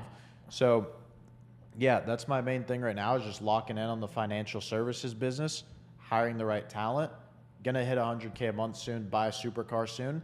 And then, yeah, we're gonna scale up the media, start posting more consistently, and we're going to go on a run with that. Right now, we're in Houston for probably at least the next few months, so we're going to make the most of this and pretty much going to be top of the city. I mean, we're already in the nicest condo in Houston, I would say. Like, there's one other building, but the absolute cheapest unit in this building is almost $1 million. So, like, the condos go up to $12 million here. Like you said, there's a guy that we see constantly that's making $10 million a year at 27. So, yeah, we got to make it to the top of this city and basically be like the youngest people who have that lifestyle with the supercars, the condo. And then from there, it's on to the next city, Miami or LA, conquering a bigger city and making it to the top there. Yeah, and I'm glad you gave away the big secret there about the media. We have no secrets, but no, it is true. The personal brand, the media, I think it's no secret these days. It gives you a ton of leverage because you post one video, even if it takes you 3 hours to make, people watch 1,000, 10,000, 100 views, you get 3,000, 30,000 hours of watch time. And also the human brain can't distinguish someone they see online, like a video and things like that, to someone they see in real life. Like you see with like KSI and a lot of these famous entertainment people people feel like they know them in real life because they're so authentic on their YouTube channels and things that it really just opens up opportunities, not only for networking, but also like it provides a ton of value to people, whether that is entertainment or knowledge on like making money and success and things like that.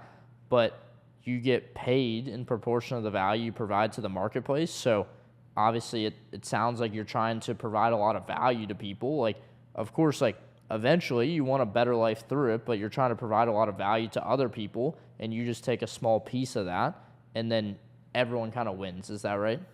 Yeah, that's a big thing as well. Is yes, my selfish reason is that I can make a lot of money and it's high leverage to be well known and obviously have some sort of media presence, but genuinely I am doing it for someone out there that was like me, where they're in a spot where they absolutely hate their lives and they might not have the right information or they might not think it's possible. Or for me, a big thing was, like I said, I think genuinely people blow out of proportion like mental health problems, like, oh, I'm depressed, I have anxiety. I know for a fact if I would have went to a doctor, they would have prescribed me with some sort of like depression and anxiety medicine.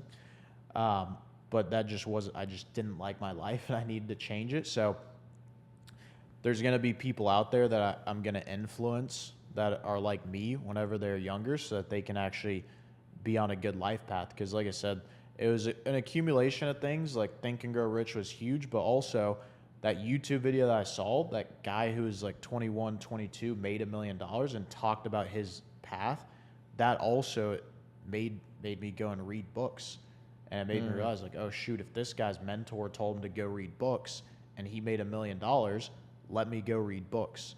So anyone who's watching it who can relate to me at all, they might go and take action on the right path. And who knows, maybe 4 years down the line, I'll have someone tell me that I've changed their life. That's good. I think it'd be nice to change some lives, you know? And I know that's kind of your shorter term goals, like obviously make more money, scale the current business you're in, like get a decent car, things like this, move to a bigger city, take on bigger challenges. But like what's like longer term for you, like 10, 20, 30 years from now? Like what is it that you want to like really do in this lifetime? Is it just get married and then, you know, go to some villa off the coast of Greece and have a family? Or like what is it like long term for you? I mean, for sure, eventually I think I want to get married, but that's not like the end goal. Like, oh, I'm going to get married and just fall off the face of the earth and never do anything at all.